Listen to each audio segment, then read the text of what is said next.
Meningkatkan profesionalisme kinerja di tubuh PDAM, DPD Perpamsi Bali menggelar pelatihan manajemen perusahaan air minum tingkat madya yang saat ini memasuki angkatan ke-80. Kegiatan yang berlangsung hingga tanggal 19 Februari mendatang ini diikuti 39 peserta dari seluruh PDAM di Bali. Kita melaksanakan pembukaan pelatihan ini. Dasar pelaksanaan pelatihan ini mengacu pada Undang-Undang Nomor 13 Tahun 2003 tentang Sistem Pelatihan Kerja Nasional yang berbasis kompetensi. Ada 3 persyaratan yang disebutkan dalam undang-undang ini, yakni bakuan kompetensi, lembaga diklat profesi, dan lembaga sertifikasi profesi. Ketua DPD Perpamsi Bali, Ida Bagus Oka Sedana mengungkapkan, DPD Perpamsi Bali secara konsisten melakukan pelatihan dalam usaha meningkatkan SDM. Pelatihan tingkat madya ini juga sesuai dengan program nasional, yakni Millennium Development Sustainable, yang mewajibkan SDM lebih baik yang juga akan berpengaruh pada pelayanan publik yang menjadi lebih baik. Selain itu, pelatihan tingkat madya ini lebih mendasar pada manajemen tingkat menengah, yakni kepala bagian, subbagian, staf maupun administrasinya. DPD Perpamsi Bali secara konsisten untuk melaksanakan pelatihan dalam meningkatkan SDM yang ada di masing-masing PDAM di Bali.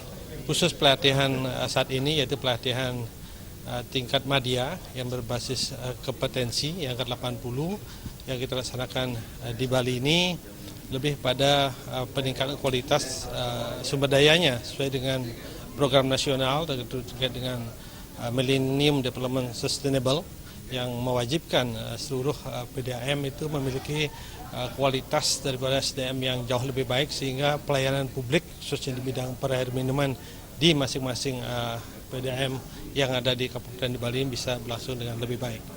Sementara itu, Ketua Yayasan Pendidikan Tirta Dharma Pamsi, Rama Budi mengatakan, sertifikasi terhadap SDM PDAM sangat diperlukan sesuai dengan tuntutan dan kemajuan zaman. Hal ini diperkuat dengan adanya peraturan dari Menteri PU yang mengharuskan SDM Dipdam harus bersertifikasi. Bali dipilih sebagai tempat pelatihan karena PDAM di Bali masuk dalam pengelolaan terbaik dan masuk pada PDAM wilayah Timur Indonesia.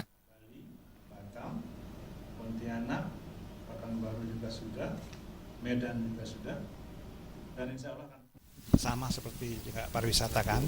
Kita mengenal juga teman-teman pariwisata di Bali ini kan juga hampir semuanya sudah bersertifikat kompetensi. Nanti ada peraturan dari Menteri PU yang mengatakan bahwa memang insan-insan PDAM itu harus bersertifikat kompetensi. Nah, oleh karena itulah kami melaksanakan pelatihan bersama-sama dengan DPD itu untuk melatih sebanyak-banyaknya teman-teman PDAM untuk nanti dapat diuji dan menerima sertifikat kompetensi. Selama pelatihan, para peserta akan diberikan 12 materi, yakni kepemimpinan nasional, manajemen mutu, pengelolaan keuangan, strategi komunikasi, perencanaan investasi analisis kelayakan program, manajemen bisnis air minum, manajemen strategi divisi, pengelolaan aset, pengelolaan SDM, manajemen sistem dan materi pengambilan keputusan. Tira dan Tri Maja Bali TV.